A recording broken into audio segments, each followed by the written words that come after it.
Hi, I'm Pete Hostrasser, founder of Disrupt Education. Before we get into the podcast, I want to remind you that we at Disrupt Education light up your ambition. We help you or your student find out what they're really good at, what they enjoy doing, and we attach academia to reality.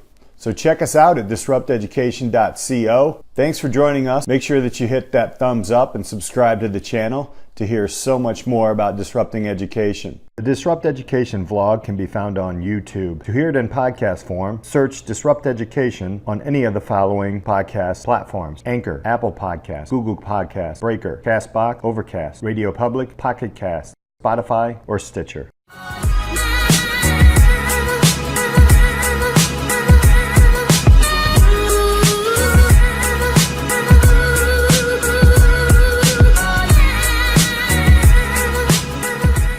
Welcome to this episode of Disrupt Education. Today I have a very special guest with me, a community champion, teacher, Congress front runner, Mr. Anthony Clark.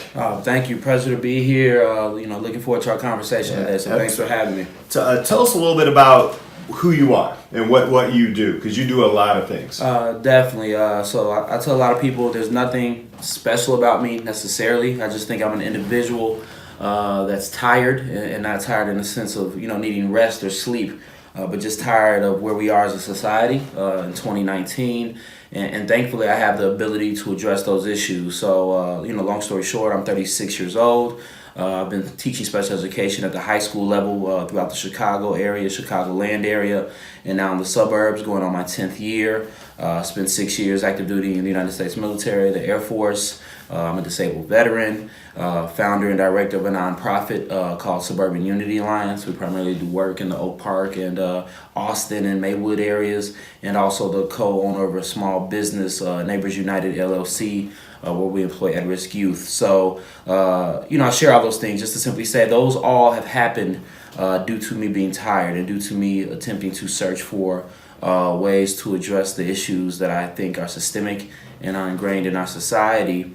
And the great Muhammad Ali once said, service to others is the rent you pay for room here on this earth. So I'm just simply a normal person trying to pay rent. Right. So focusing kind of on your educational path, because there are so many things that you're doing, and wow, thank you for your service. Thank you for making change and speaking up. What was your educational path like? We're going to look at that systemic piece in this podcast. So just wanted to kind of pick your brain of, what was your path? And then we'll just run right into the next question. So how would you change it? Yeah, definitely. So my educational path, looking at my educational path and thinking about my educational career, I was privileged. Even as a black male in society, I recognized the privilege I had in regard to having a two-parent home. My parents still to this day are together.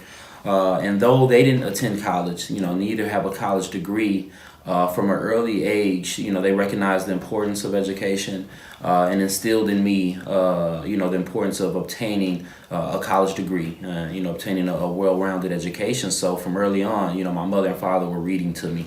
They may not have been able to afford a tutor or things of that nature, but every night, we had hours dedicated to reading, to writing, to, various levels of cognitive growth. So I appreciate them. So going through school, on the academic end, I was always considered, relatively smart, relatively intelligent. Never had issues there. But what was interesting was the dynamic of, socially struggling oftentimes, moving from the city to a community like Oak Park. I first attended a private school within a community, St. Edmunds, which is now closed. But it was a Catholic school, and I was literally like one of maybe two black students there at the time. And I think I was definitely the only black student at my grade level. So that was a struggle, trying to, find my identity, which each child, searches for. Right. So though I cognitively was able to do the work, I think because of my social struggles often, I did not want to do the work in a sense, because I didn't know how to define myself as a black man in a predominantly white community where I did not necessarily felt like I belonged. So there was a struggle. There was definitely a struggle for years and years of my parents battling back and forth for me to reach my full potential. And, going through high school, Oak Park River Forest High School, because I was kicked out of the private school for fighting. Ended up going to a public school, Emerson, and then from there to OPRF. I didn't necessarily find my way academically until I actually entered into the military. I briefly attended Columbia College Chicago, was kicked out after a semester for academic reasons. I just wasn't going to class. But it took me a while, to necessarily grow, and I think to get away from this environment. And when I say this environment, like Oak Park in Chicago, to kind of figure out that it was okay to be myself. It was okay to be whatever Anthony is or was or will be. There's nothing wrong with that, because too often, I think, because of the systemic issues we face as a society, because there's holes in the historical, context of what it means to be a Black American. I don't want to overgeneralize, but I think we often fill them in with negativity in the sense of, what does it mean to be Black? That doesn't mean you can't be smart, because we don't see that. Where's the modeling? Particularly in Oak Park, I didn't necessarily have a lot of Black teachers or older Black individuals outside of my parents that were in this community that I could aspire to be. It was about athletics and music, hip hop and sports. But I was able to grow out of that, and really focus. So I have 4 degrees now. Wow. 4 degrees. So a bachelor's in communications. I actually went to school full time while I served. I have a master's in criminal justice, a master's in educational leadership, and a master's in special education. Wow. So looking at that path, and then, how do you think things have changed or not changed since 15-year-old Anthony was there and now? And we can talk nationwide, we can talk Chicago, Midwest. Right. Again, the issues are systemic. So in my estimation, our educational system has gotten worse. Thankfully, we moved away from No Child Left Behind. I think that did tremendous damage to our educational system, across our country. But the fact is, in 2019, I continuously see a decline, I think, in, what I call the opportunity gap.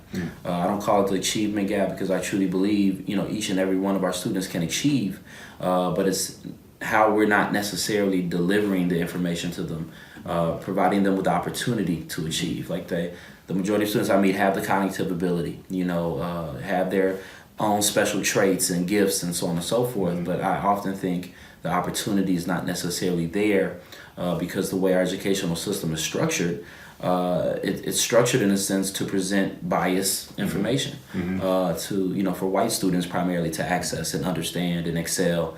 And then you have Black and brown students and poor students as well, because class is the ultimate issue, to where they're not necessarily an environment that's conducive, to their growth. So, I think our educational system's struggling right now. We're at we're past post, No Child Left Behind, but still standardized tests are biased, I believe. The majority of our textbooks, that often come from Texas are extremely biased.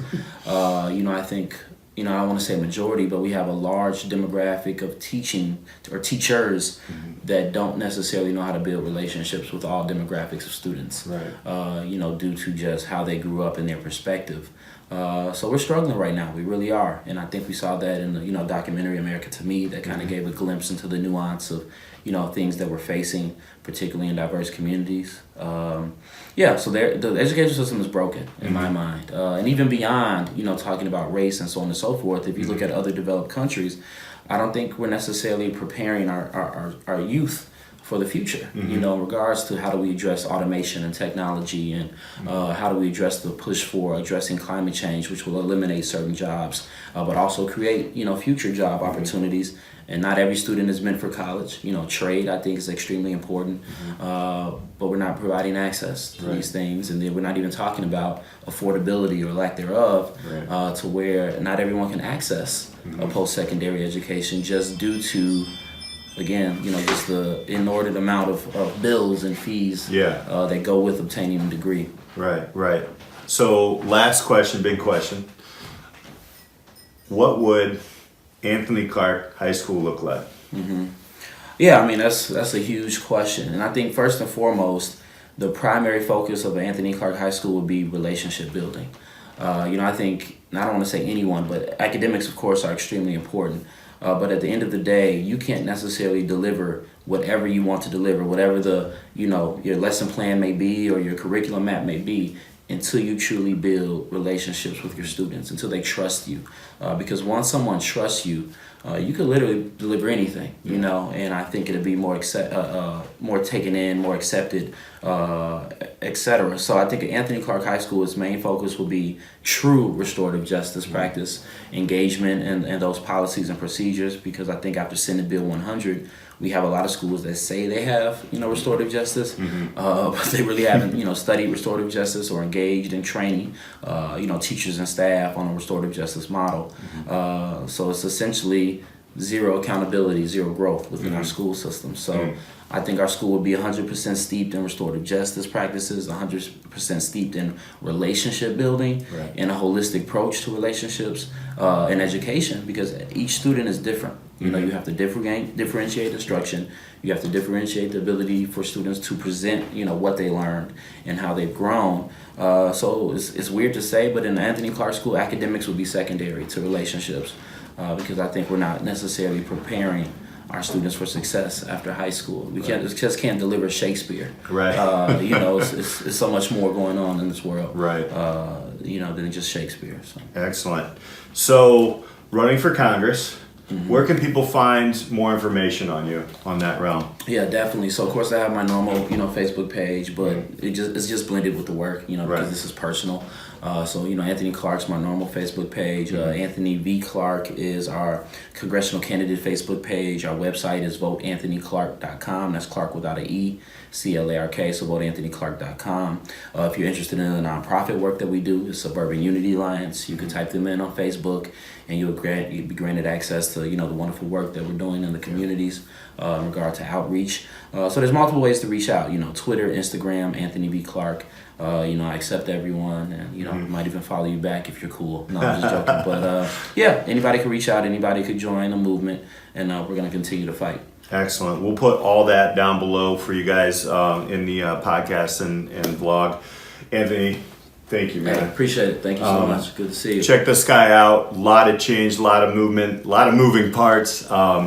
He's bound to see action and change and making things better for all. So appreciate it. Appreciate your work. Guys, this is a true disruptor of education. We'll see you next time. Awesome.